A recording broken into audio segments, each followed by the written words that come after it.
Merci Madame la Ministre. La question suivante est celle de Monsieur El Guerrab, Monsieur le Ministre de l'Action et des Comptes Publics. Chers collègues, vous avez la parole. Monsieur le ministre, je souhaiterais attirer votre attention au sujet de la justice fiscale pour les Français établis hors de France. Depuis 2012, les revenus français des non-résidents sont soumis aux prélèvements sociaux à hauteur de 15,5%. La CJUE a estimé le 26 février 2015 que ces prélèvements constituaient des cotisations sociales et non des impôts. Elle déclare donc cette disposition non conforme au droit européen.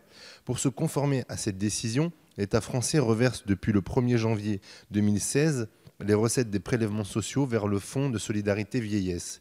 Par ailleurs, le prélèvement de ces contributions est incompatible avec l'interdiction du cumul des législations applicables en matière de sécurité sociale avec la libre circulation des travailleurs et avec la liberté d'établissement, l'État français a été contraint de restituer le trop perçu. Ainsi, l'administration fiscale a-t-elle procédé au remboursement des prélèvements indûment perçus aux seules personnes physiques affiliées au régime de sécurité sociale des États de l'Union européenne, de l'espace économique européen, ainsi que de Suisse. Cela a eu pour effet direct d'exclure du remboursement les personnes physiques affiliées à un régime de sécurité sociale dans un État situé hors de l'Union européenne. Cette distinction géographique est inéquitable, puisque les contribuables établis hors de l'Union cotisent à un régime de protection sociale sans pouvoir en bénéficier. Il y a là une rupture d'égalité, accentuée par le fait que les pouvoirs publics ont contourné la jurisprudence de la CJUE avec le Fonds de solidarité vieillesse.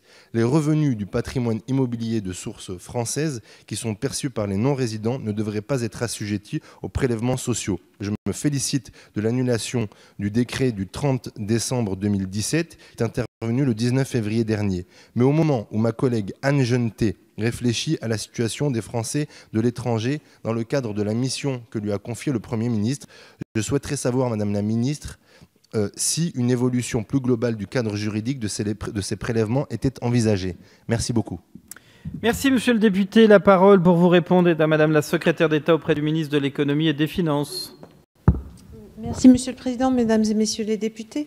Monsieur le député Mjid El Guerrab, comme le Président de la République a déjà eu l'occasion de le dire devant l'Assemblée des Français de l'étranger, dans un contexte marqué par la mobilité croissante de nos compatriotes, il souhaite que les administrations françaises s'engagent dans un effort supplémentaire de simplification pour les Français résidant à l'étranger et que soient regardés avec attention certains dispositifs de fiscalité et de sécurité sociale.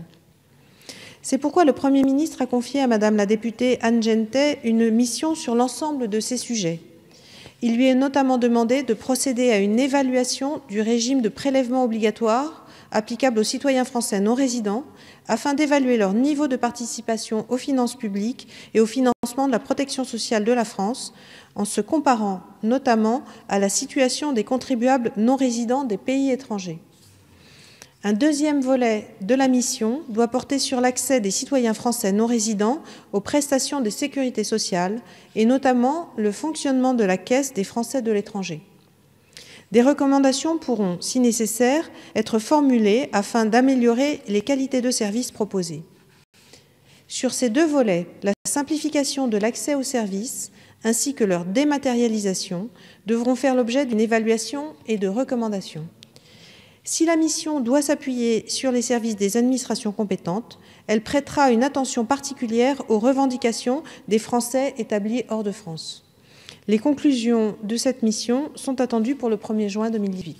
Je vous remercie. Merci Madame la Ministre. Monsieur le député, souhaitez-vous ajouter quelque chose ? Oui, juste un petit mot, Monsieur le Président, merci.